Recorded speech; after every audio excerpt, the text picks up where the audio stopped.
stories in this book. And then for those of you who have read the book and those of you who have not, you will come to love John Christopher, who is the founder of the Oda Foundation, whose work is featured in the book. And of course, David Bornstein, who has agreed to talk to me, my book agent, Stacy, who believed in this project and believed in me. And I don't know if anybody showed up from Career Press, but also for taking a chance on me. So thank you all for coming tonight.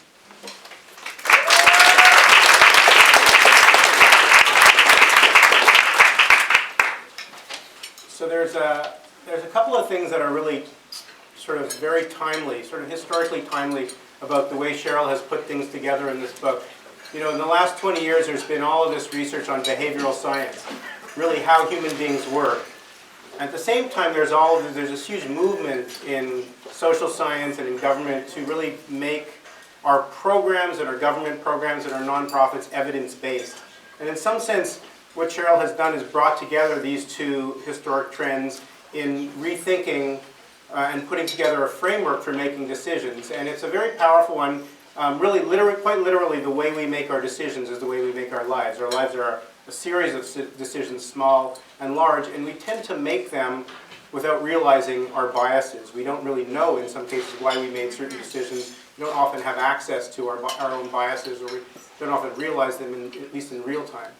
So that's what the book really gets to, and it's quite revealing when we see sort of you know, the person behind the curtain, who is ourselves, and what they're really doing in our lives.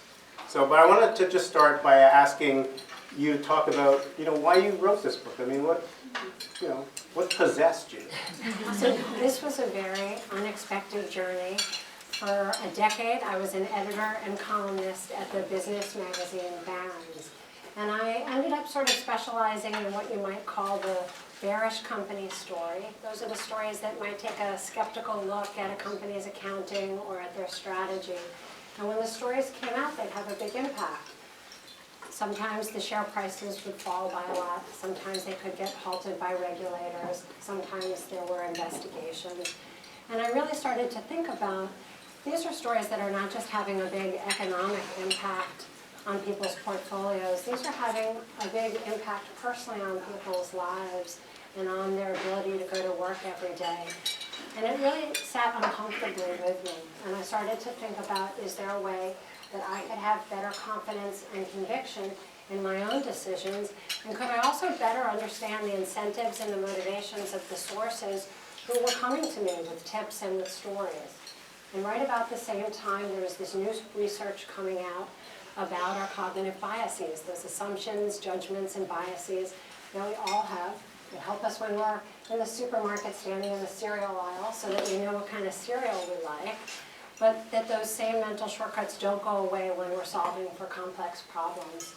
And so I really started toying with the idea of, is there a way, since we can't have a beginner's mind and we can never really look at information truly objectively, is there a way that I could go all in on the fact that I'm a flawed thinker? Is there a way that I could sort of embrace these biases and construct a research process, since my background is research?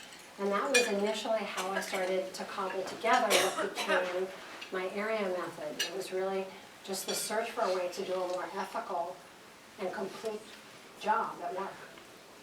And talk about the first step in that process, when you want to sort of get away from, and what are some of the biases? What are the most pervasive biases?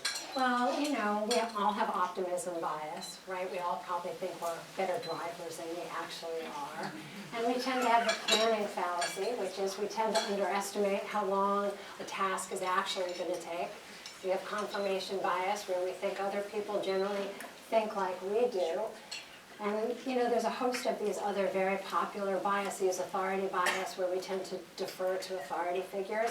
And we don't even necessarily know when we're falling prey to them. So we're falling prey to them on a daily basis. So what's the first step in area? So what I started thinking about was, how is it that we could better understand the incentives and motivations of the other stakeholders involved in our decisions, And is there a way that we could sort of have a mirroring effect, where we get a 2-for-1? By walking in somebody else's shoes, could that also bubble up how we think and feel to bring out some of our assumptions, biases, and judgment? And so what I came up with, and at the heart of the area method, is the idea of perspective taking. And so you're inhabiting information and following a logical progression, in part based on the sources of those information. So the area method is an acronym for the steps of the process. A is absolute research focused on the target of your decision. R is the next concentric circle of information, the relative sources, secondary or tertiary, somehow connected to the source of your decision. The E is actually 2 E's. I call them the twin engines of creativity. One is called exploration. It's about expanding your research breadth beyond document-based sources to developing and identifying people who you can talk to and asking them great questions and interviewing them. And then the next E, exploitation, turns its lens specifically in on you, the decision maker, and gives you a series of exercises that I've learned from other disciplines such as investigative journalism or medicine or from the intelligence community. And then the final A, analysis, is where you put it all back together. You think about solvability, and you think about how could your decision fail and how that can help you by giving you a series of signposts that could identify what might go wrong with the decision so that you can then set up safeguards that maybe can prevent that kind of failure from occurring. So I want to ask you about some examples about that, but there's a quote in the book that struck me. It's a quote from Alice in Wonderland. Young Alice approaches the Cheshire Cat and asks, "Would you tell me, please, which way I ought to go from here?" "That depends a good deal on where you want to get to," said the cat. "I don't much care where," said Alice. "Then it doesn't matter which way you go," said the cat. And I was thinking about that, and you were talking about before about this idea of inversion. In some ways, one of the ways that we err is we don't really begin with the end in mind. So I think it's very uncomfortable to face down a big complex problem. It's just not that comfortable. And so the area method basically says, you don't have to answer that question. Invert the problem, turn it upside down. A much easier question, and I think a much more empowering question for all of us is, what does success look like for you? We often don't know how to solve the problem, but we often do know what constitutes a good outcome for us. And if we can answer that question, then all we need to do is lay down the narrative to get to that good outcome.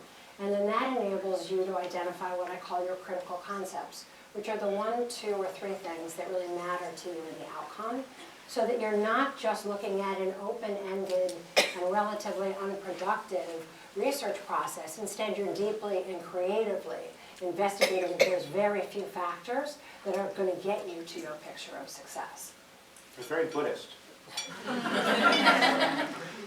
Begin with the end in mind. So you have to have a clear picture of the outcome you want to create, and then you kind of reverse engineer it. And you don't even have to have a completely clear picture. Most people do know what constitutes a good outcome for them in a general way, and they can come up with the critical concepts. But another thing that I really like about the process is that just as you do in life, you're consistently refining and iterating your critical concepts. As you get more clear on what your picture of success is, you can refine those and make your work better for you. Can you give an example, like you were talking about how to choose the college you want to go to? Sure. So as many of us in this room know, I have a high school senior. Many other people in this room do too. And the high school seniors around the world were just deciding in the last, really, week or so, which college are they accepting? And this is a complex problem. So one of the stories that I follow in the book is the story of young Micah.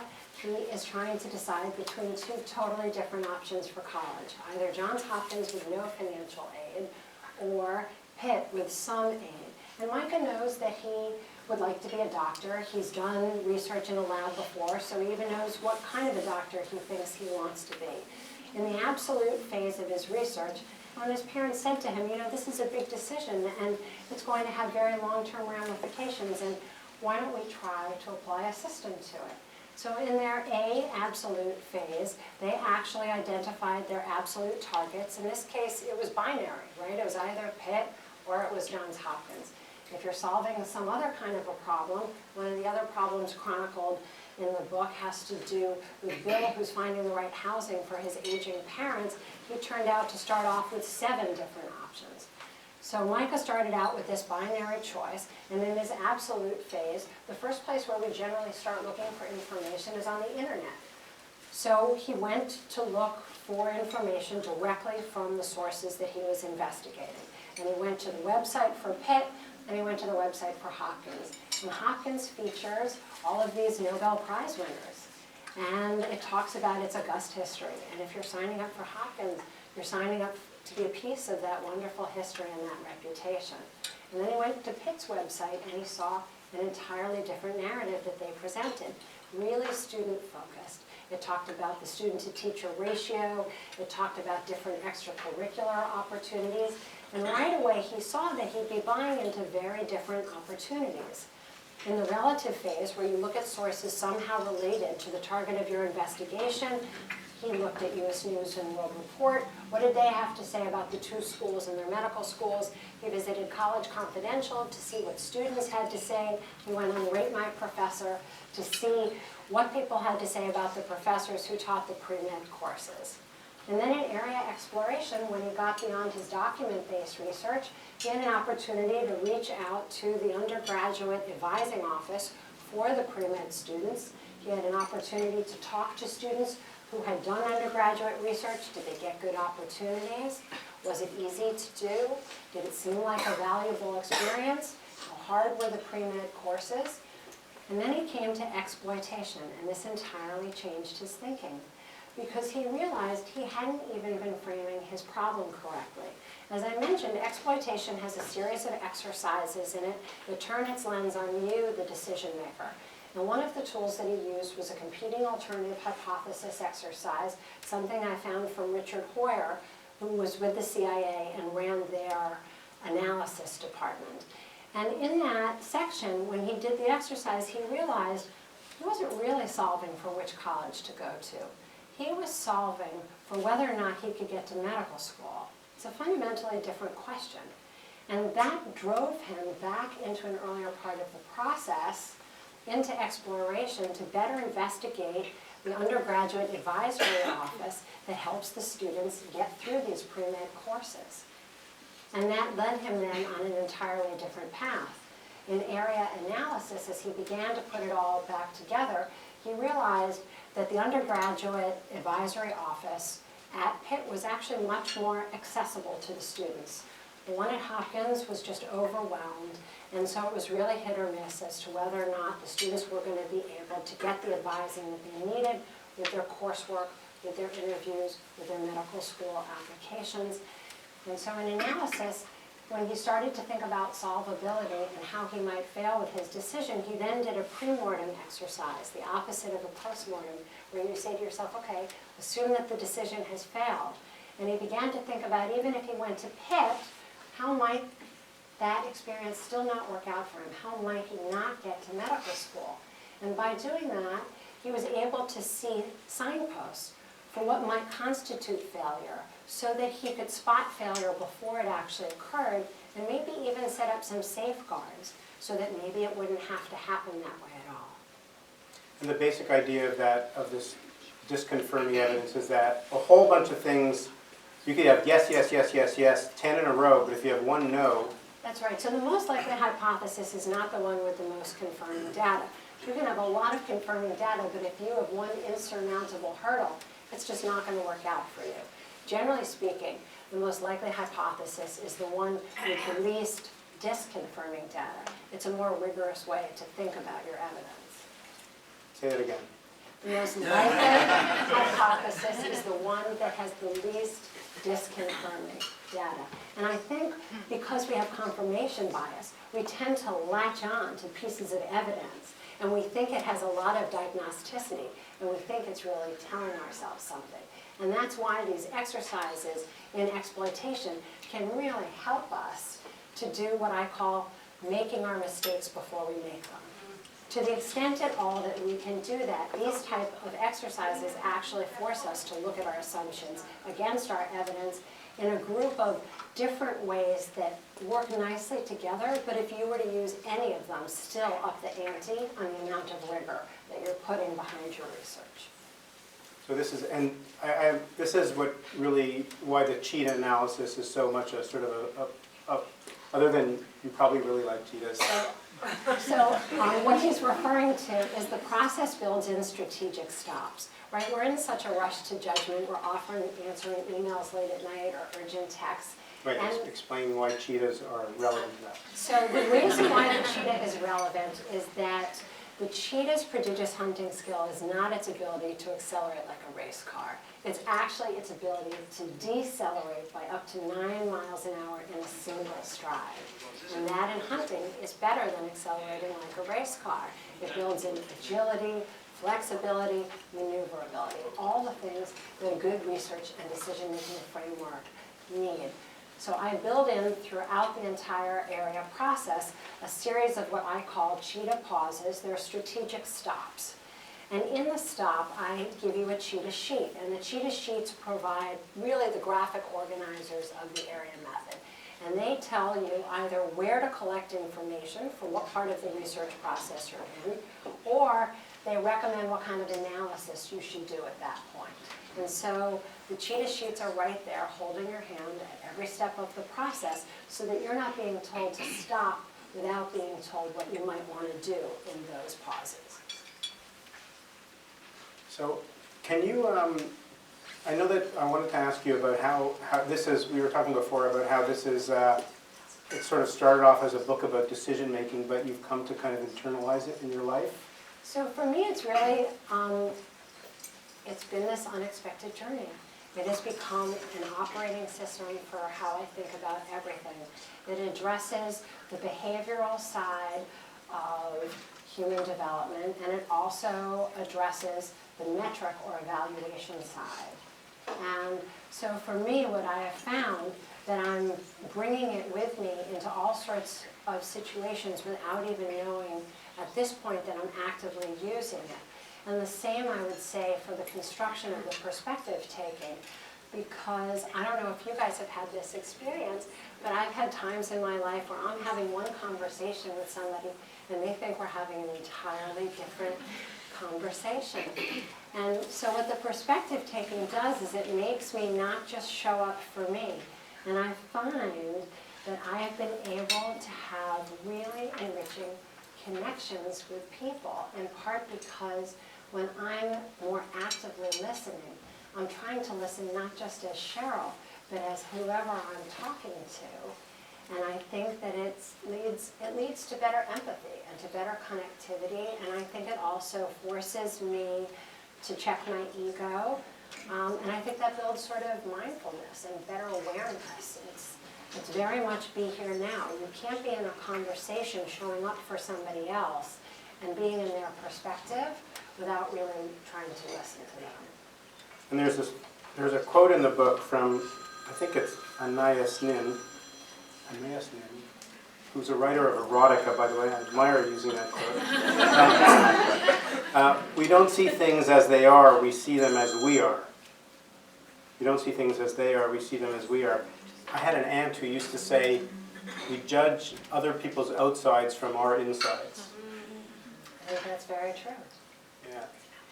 So when I want to, we had sort of two stories before of how this could be applied, and it was interesting because on one hand there's Tony Blair, who wrote the foreword to the book, and then there's these high school students that you were recently working with.